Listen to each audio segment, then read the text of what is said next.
Hello, I'm Jack. Welcome back to my YouTube channel, bringing to you all of the astrological happenings that are going down. We're breaking it down, and there is so much happening, not only in September. I had a great YouTube video about the energy for September, so make sure you go check it out. But for the rest of the year, just in general, like the astrology is popping off, and you have the potential really to be like a completely different person by the end of the year if you work with the energy accordingly. I feel like this year for me has been such recalibration energy. Like I look back at myself, like even just like a month ago, I'm like, who is that girl? Who is she? Because I have just completely transformed, and that is what I am leading you all through inside of my new masterclass, Reclamation of Power. And this is really about learning the foundations of power, learning all of the ways that you outsource your power through your patterns, and then how to actually reclaim your power. And then we're gonna do like an astrological like Q&A around power in your birth chart, and you get an opportunity for me to get coaching from me. So that's going to be a 4-day experience the week of this eclipse that I'm here talking to you about. So I'm super excited about that because for me, Pluto in my first house has been such a reclamation of power. It's everything I've moved through like this entire year.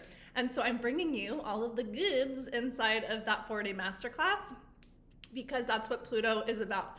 Pluto is about power. And so now that it is back in Capricorn, it is closing out that cycle of power around wherever Capricorn is in your chart, right? All of the Capricorn themes: responsibility, structure, authority, business, money, authority, like your family, like that can be your family, that can be your parents, right? And really claiming all of your power in your sovereignty so that you can move forward with Pluto in Aquarius when that re-enters November 19th in your unique specific frequency, because that is the thing that will cause ripples and trickles to the rest of the world, and really like the new way of being. With Pluto, whenever it moves signs, it's really about a transfer of power, and Pluto in Aquarius is really about a transfer of power back to the people. And so you just being in alignment with you is your service to the collective and to humanity at large. So be sure to check that masterclass out. I'll post the link in the show notes. I'm super excited. I am like on fucking fire. Like so many things are happening behind the scenes over here, and I'm so excited, and I just feel so fucking powerful. So I'm going to share all of that with you in that masterclass. The other thing that is happening is I am launching a 2-part astrological intensive container called Cosmic Conduit. So because the astrology for the rest of the year is so powerful and intense and transformative, that container is the place for you if you would like to learn how to be your own cosmic guide, your own cosmic guru, so that you always know how to, one, get in alignment because you know your birth chart, and you also know how to read other people's charts, and 2, know how to work with transit astrology to create change in your life. So super powerful. It's a 2-part. It's Astro 101, the foundations of astrology, the archetypes of astrology, and how to read a birth chart. And then the part 2 is the Astrology Mastermind, which is taking you through my specific method and way of using astrology to actually apply astrology to your life so that you can create cosmic change. So I'm super excited for that. I'll post the links for that in the show notes as well. But let's get into this energy. There's a few things I want to talk about here. Coffee break. When I was like tuning in to the collective energy before making this video, it's like really the next few weeks as we're in this eclipse season portal and window and opening, you really have to just trust that everything that is happening in your favor. Every single thing that is happening in your life, in your reality, is happening in your favor. And I could say that like that's true all the time, right?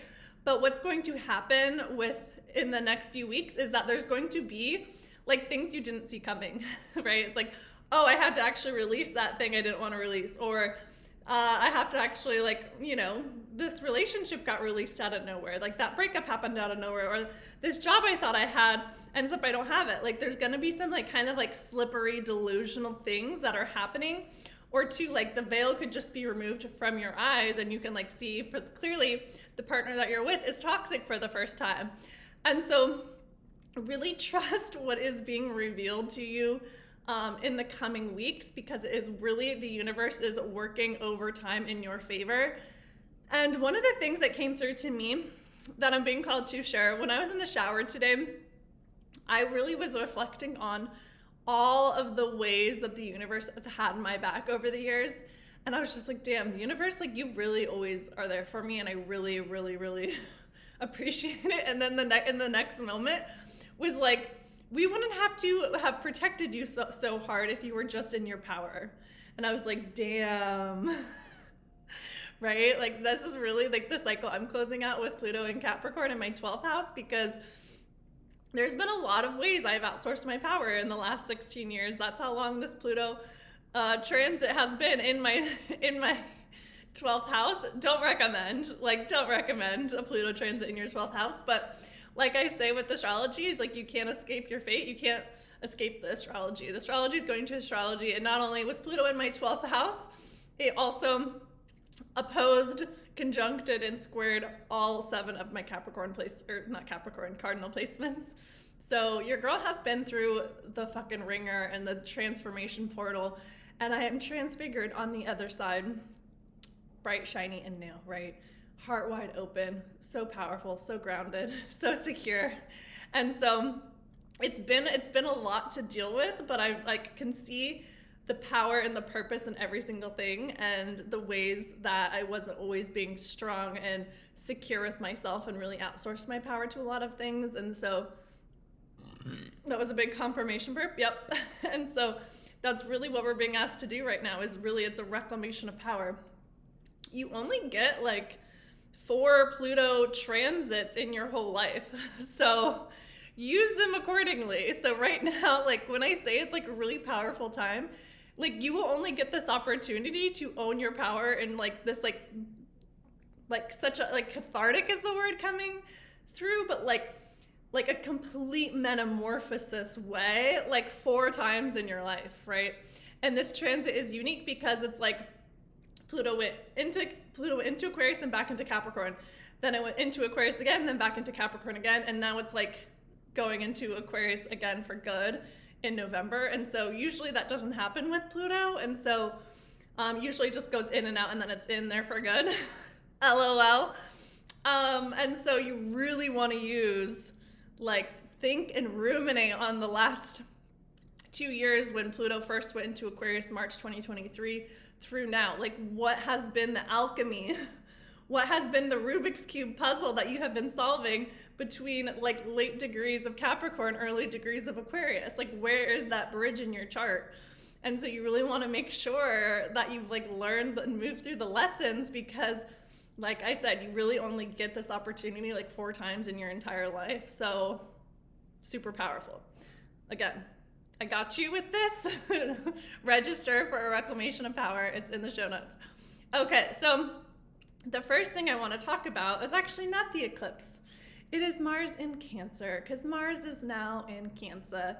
And I really think of Mars in Cancer as it's like a teddy bear / grizzly bear, right?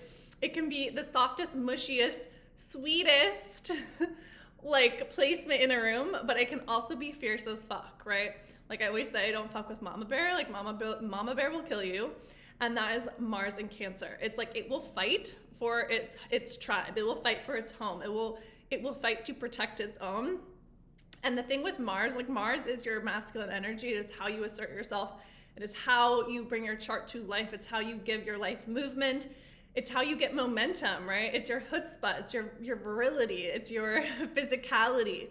And so in Cancer, it just gets a little softer, right? And so it's like we don't have access to that same passion and that same vigor and that same tenacity as if it was when it was like in a fire sign or something. And so right now it's like turning your gaze like into your heart, right? Cancer's like really about like being vulnerable and not being afraid to show and express your heart. And so it's like turning your gaze into your heart and being like, actually, like, what is the motives? What are the desires of my heart? And actually moving from that place. The thing with Mars and Cancer is that because Cancer is about your emotions, it can be really impulsive and really reactive emotionally, right? And like people who have strong Cancer, like you always know, you know that they're moody, right? Like they're just moody. It is what it is.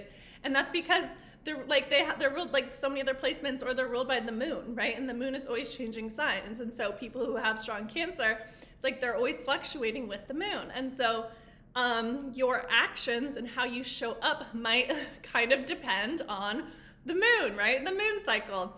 And so really pay attention to the cycles of the moon with Mars and Cancer, because it's really like you're gonna wanna just like some days be super fiery, like when the moon is in Aries, or like sometimes super soft when like, or wanting to escape when the moon is in Pisces. So just pay really close attention and to your moods, and don't be reactive. Give yourself time and space to ground and process your emotions before reacting on impulse, because that is where you self-sabotage, when you are acting from your emotions and making decisions from your emotions. That's not what you want. So, and Mars's movements become super important because the North Node is in Aries and Mars is the ruler of Aries. So all of our direction, all of our focus is on Mars. And so your focus, your time, your attention is going to be on home and family, because that's what Cancer rules. It's a good time to make home improvements. It's a good time to like link with your family. I'm gonna go see my family while Mars is in Cancer. Like, you can't make this up. And it's really just like, again, like turning back to your heart. Like maybe it's like you're gonna like be considering like, do I want a family, right? Like, do I like just really thinking about family and in like a new way. And you could also just also be like stay at home. Like Mars in Cancer wants to stay at home. So you might be feeling a little bit more homey, like you don't really want to, you're not really motivated to go out of the house. So just roll with it. But it is important because Mars will be in Cancer for a long, long time, because Mars will retrograde. So Mars will be in Cancer until November, and then it will move into Leo, and then it stations retrograde in Leo. I believe it's December 6th. And then it will move back into Cancer, and then it will station direct, and then it will move out of Cancer like February 23rd, and then it will come out of its post-retrograde shadow like April 18th. So basically, we have Mars in Cancer for a long time. Like Mars usually is in a sign like 6 to 7 weeks, sometimes 8. And so we're having it there for almost 8, like 7. We're having it there for like 7 months, 7-8 months. And so it's really important time to really focus on all matters of the heart. And again, like I think people are just going to be feeling like really moody, like more than usual, and really reactive. And so again, like use your emotional regulation tools, because anytime there's a retrograde energy, it really turns the energy inwards. And so it can also turn your emotions like against yourself. And so it's like, don't go to war, don't go to battle against yourself. Like that's not the vibe. You got to be on your own team. And Mars hasn't been retrograde. It retrograded end of 2022 into March 2023, and that was in Gemini. And so now it's in Cancer. So Mars retrogrades every 2 years. So you can think back to like what was happening. How did you have to show up differently? How did you have to take action differently? Like what was happening around that time? Because this is the next time Mars is coming around, but this time it's more important because the North Node is in Aries. So the focus is on Mars. So all of that leads us. We take a coffee inhale to the eclipse in Pisces happening on September 17th.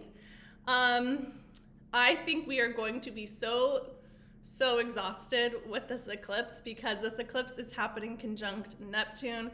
Eclipses in general can be really exhausting because whenever the moon is involved, your body is involved, and if you just ever even track the moon, like I always find myself more exhausted when the moon is in Pisces. And so this is going to be a slippery, intense eclipse. This is the first eclipse happening in the Pisces Virgo axis. The nodes will shift in January of next year. So this is really like a sneak peek into what is happening for the next 2 years. So pay attention to what's coming through, what's happening. I talk a little bit more about that in my September video, so be sure to check that out. And you can really think back to the themes that were happening March 2016 to February 2017, because this is the last time we had eclipses in the Virgo Pisces axis. Really what this full moon is really going to illuminate, I think, a lot of health stuff for people, because it's really a health axis, Pisces to Virgo. Pisces is about the immune system. It's about the lymph. That's really about like the fluid within your body. Virgo is about purification and detoxification and the gut. And really with the moon with Neptune, like Neptune is like kind of toxic, right? It's like, what is the toxicity your body is holding? And whenever there is there's an eclipse, there's just an influx of light. So your body is really being penetrated by a lot of light. Confirmation burp. And so there's really an opportunity to release a lot of energetic weight and density out of the body. There's going to be a lot of physical upgrades. And so if you are exhausted, like really just give your body so much time to rest, because the 3D body is really slow. And so it's really important that you tend to it and care for it in a way that feels nurturing. This eclipse is also happening square Jupiter, and so it is going to be kind of an amplification energy of like, we don't really know what's happening. Like, because here's the thing with Pisces, the other thing I will say with this eclipse is Mercury is going to be in Virgo opposing Saturn in Pisces, and so this is a really like delulu eclipse. Like Mercury in Virgo wants the facts, and Saturn in Pisces can be like oh my god, my throat just closed. Can be opposing Mercury can be a little depressing, and it can feel like you can't actually see the way through, and really actually feeling like you have to like force and constrict and try really hard to think about things, or like you're trying really hard to figure things out. But like, what I'll say is like, it's not a time to figure things out. It's a time to let the universe show you the way. Like, open palms. Show me what I need to see. Show me what I need to release. And really it's like illuminating the subconscious, because that's what Pisces represents. Pisces is highly subconscious, and again, your body is subconscious. So allow what needs to be shown to be shown. There's going to, again, be a lot of physical upgrades. There's going to be a lot of like having to face the facts or confront past mistakes, like maybe even secrets and shadows getting illuminated. Watch, because Pisces can be so escapey. Like really watch your escapism. Like, it's not a time to partake in any like vices or addictions, or like be ungrounded and like really be the source of your own self-undoing, because that's really something Pisces can, lower octaves of Pisces can tend to do. But it's really a time for spirituality and connection and intuition and really listening to your higher self, which, speaking of power, like anchoring in your power is really about just becoming your higher self, right? Your higher self is your source of power. Like, your higher self has all of the answers. And so allow that to be the thing that connects you to like who you are and what you're doing, and like how you're meant to be making waves and ripples in this world, because that's what power does. Power influences, and it can mold and unfold and form things to you, because you are the driving force. Like, you are the energy, right? And so like Pisces can be about manifestation, right? How I describe Pisces, it's like Pisces, the problem is with people with Pisces, when they are ungrounded, they're actually not able to anchor like the codes of the cosmos into their physical body, right? Pisces rules the feet, and so Pisces needs to have its feet on the ground to be that divine channel, right?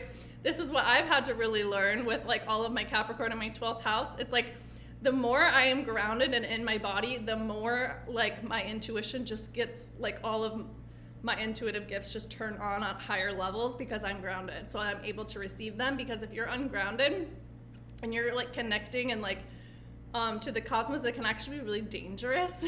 So it's really about like being grounded, having your feet on the earth, and then looking up to the sky to receive the divine wisdom and the codes to really then use the Virgo energy to go take action and make shit happen. So there's a lot of breakthroughs that can happen. Detach, surrender. Could be a time of new beginnings. Could be a time for love. I mean, Pisces is the biggest romantic of the zodiac, right? But they can be a little selfless, right? Like selfless and like love is sacrifice and love is selfless, and it's like that's not the vibe. Use the Saturn and Pisces to have the boundaries, and really like I'm gonna do a whole separate video on the Libra axis, but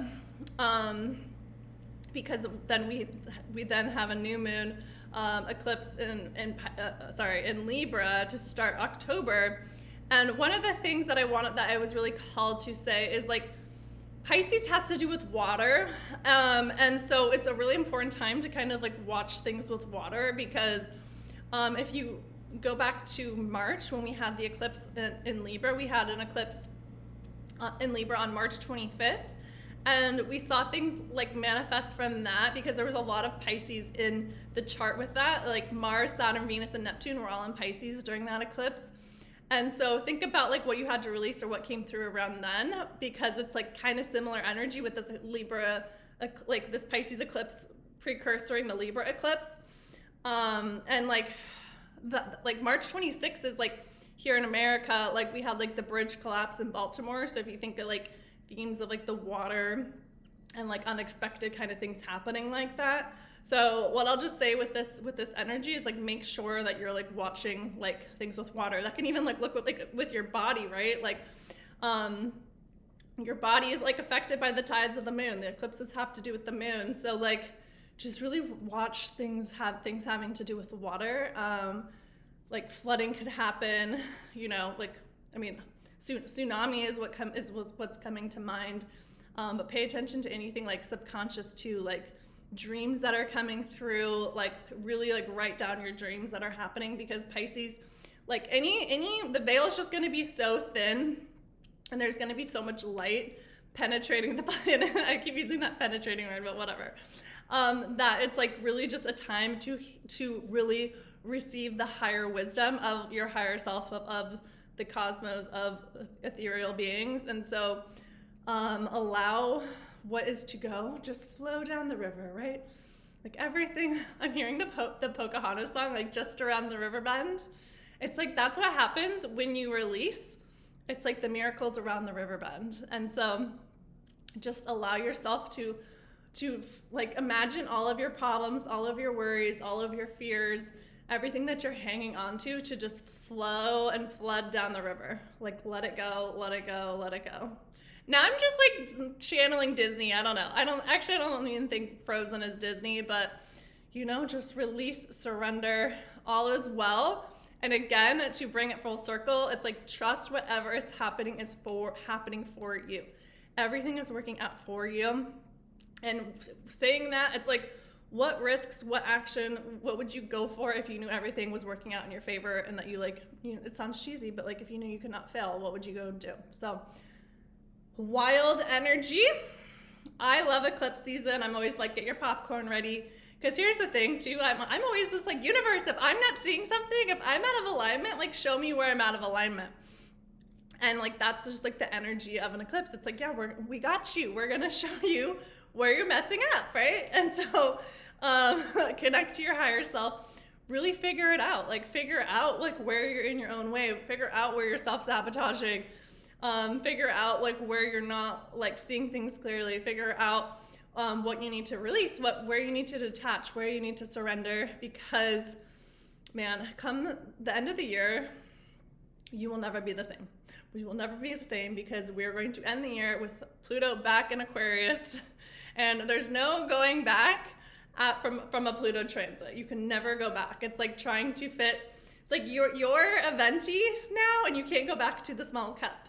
It's like it just doesn't fit. It doesn't work. So really lean into the transformation, the regeneration that is happening. And yeah, I got you with all the resources in the show notes.